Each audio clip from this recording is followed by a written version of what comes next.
Hey, I am back with another tutorial, and this time we are doing the Father's Day gift boxes. So be sure to have your template, all your supplies, and let's get to crafting.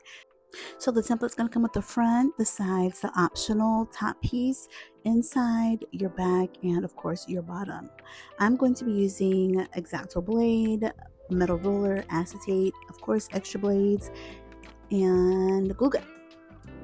So I'm going to peel my front image and I'm going to put this down. There's no right way or wrong way to put these pieces down until you get to that inside piece, because for this one we're not doing the back, we're doing the inside.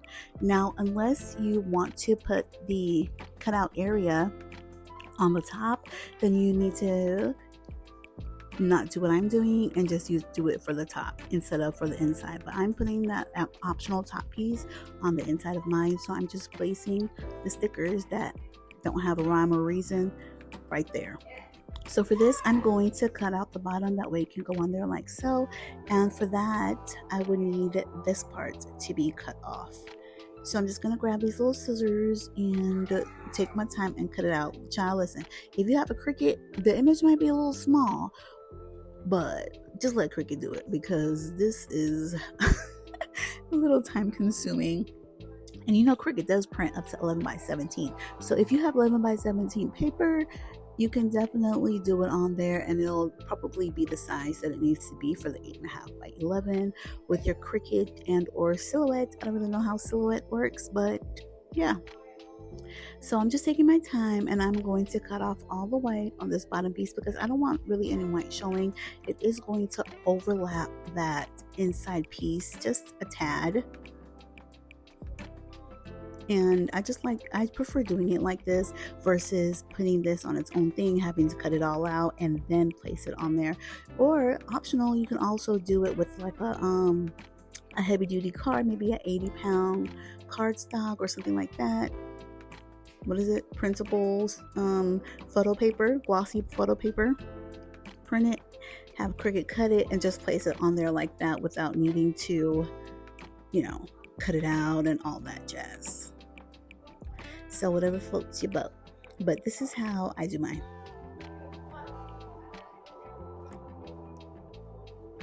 And boom, so now all that is done, I'm going to place my inside image. Again, this is going on the inside. If I put it on the back, then it's going to be reversed and all we're going to see is that white, and I don't want that. When you're looking from it head on, I want you to see the actual image, as you can see, because you've seen my boxes. So we're going to do that inside image, place it on there. And child, I made it a little too close to this little side piece, but we just sometimes that happens.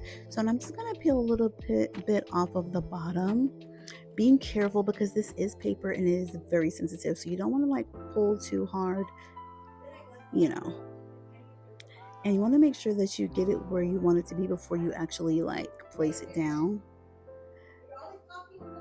And then you kind of want it to be even. That's why I had to like lift this up a little bit, taking my time, trying not to tear this paper, and boom, just smooth that out. Make sure you don't have any bubbles, just like that.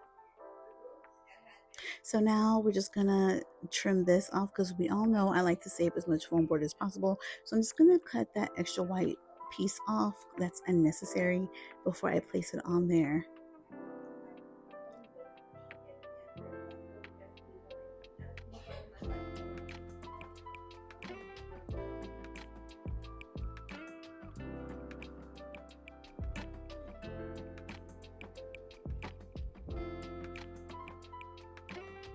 So just like with the other one, we're going to peel a little piece off and then we're going to lay it down and smooth it out.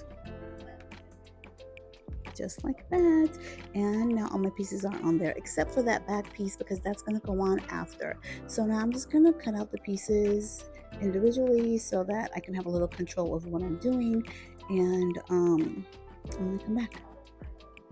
So during this time, I just want to take a time out to say that make sure that your blades are sharp. The minute I feel that my blades isn't cutting smooth like butter, I am changing it no matter what. And I just want to say, just because you change your blade doesn't mean that the blade that you're changing to is not dull the same. And this is what happened in this instance for me, so I had to change it again, which is totally fine. And that's why the replacements come with like 150, 300 blades, because child, they be doing it. And this way it was just not cutting it for me.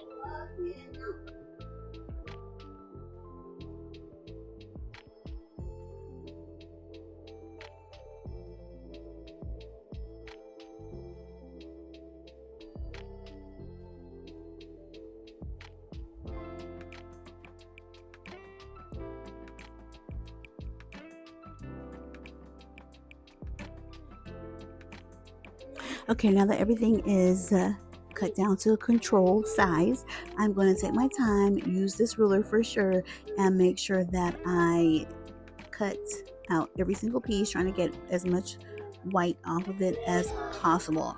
I love to put my ruler on top of the image, that way, because sometimes, listen, these eyes is crooked, these hands are crooked, and I can't cut straight for nothing. So sometimes my hands deviate from the plan and can go to the right.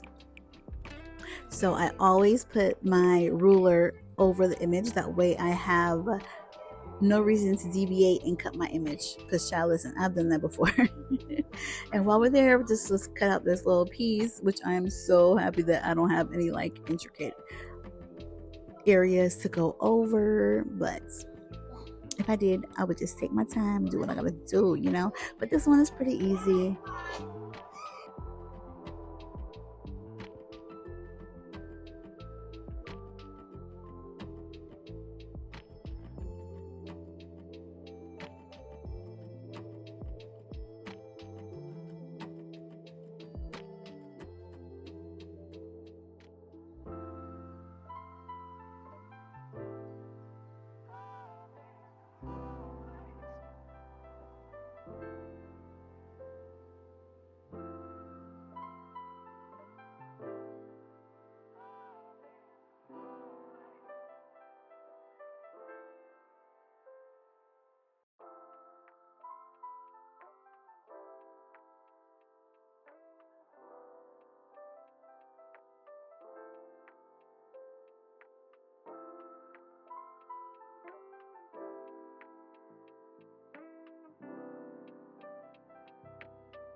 Okay, now that that's all done, we're going to flip this over and we're going to get that back image to go on here, just like that. And then we're going to peel the back and make sure that it's on there right, so that it's not looking crazy.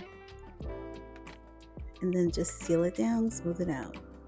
Now, if you want, now the back piece is going to have that white piece at the top, but if you don't want that piece, you could easily just get I don't know, create something and put back there, or maybe like a red vinyl, I don't know, something to cover it. But I don't care. It's the back. Nobody's checking for that. The only reason I have this back image is because people turn it around and it would be looking crazy. But I really don't care about the top piece not having a back image. So now that we have this, we're going to take our cutout from the front, and then we're going to use that as a guide to measure our acetate. And you want to make sure that you have enough room around for your double-sided adhesive. Do not make that mistake in making it too exact, because you definitely need that area for your acetate to go on.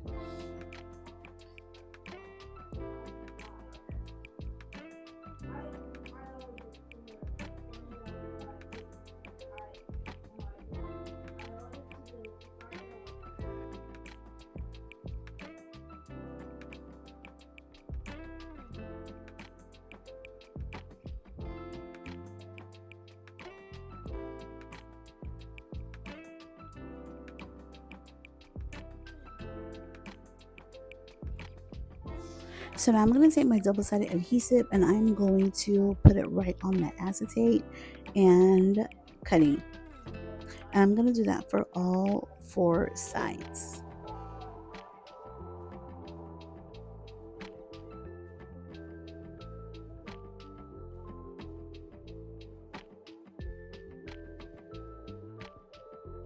Okay, so now we're going to get that front piece with the cutout area. We're going to measure to make sure everything is good and flip that over and take off the protective covering before we place it down. Now for this, it's one and done. So you want to make sure that it's right before you actually like place it on the paper, because once it's done, it's done. So now it's time for the gluing. So I always measure because for some reason I never cut off all the white, or I cut crooked or some shit. So I always take my sides and I measure to make sure they line up. When it comes to these kind of boxes, you always want to make sure that the bottom piece lines up with the side pieces, because that is what is most important. So because my bottom piece was a little tiny bit bigger than the side pieces, like I said, probably because I forgot to cut off some white, I was cutting crooked, or child, I don't know. But just slither that off. See how skinny that is? And then we just measure again. And now we're gonna flip it on the side and add that glue right there, and just glue that side panel on there like so, making sure that your image is right side up and not upside down. Let me tell you, been there, done that. And I did not wait for it to cool even a little bit, and that's why that ended up falling. So I'm just holding it for like 3 seconds. You want to hold it firm so that mishap that just happened to me don't happen to y'all. Making sure to clean up any excess glue that you might have.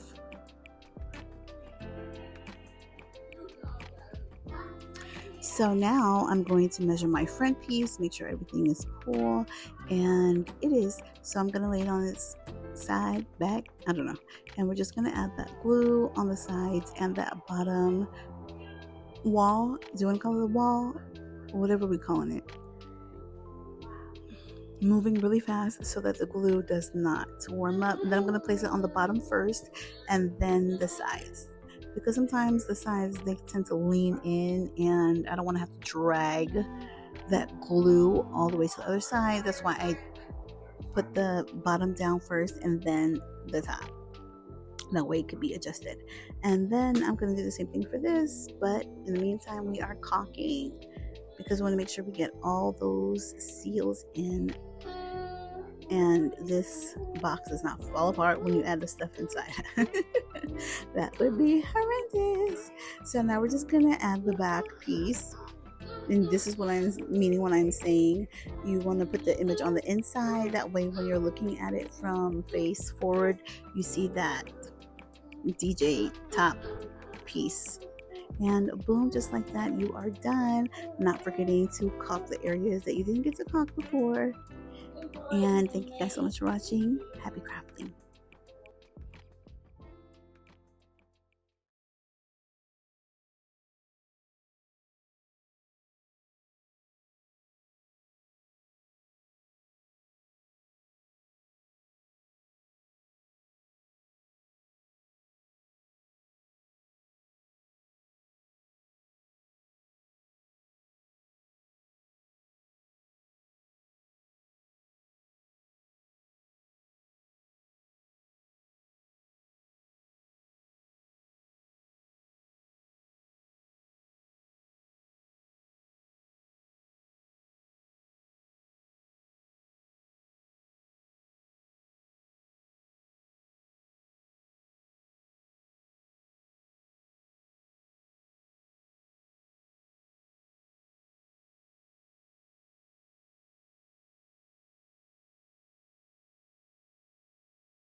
Thank you guys so much for watching, and until next time, happy crafting.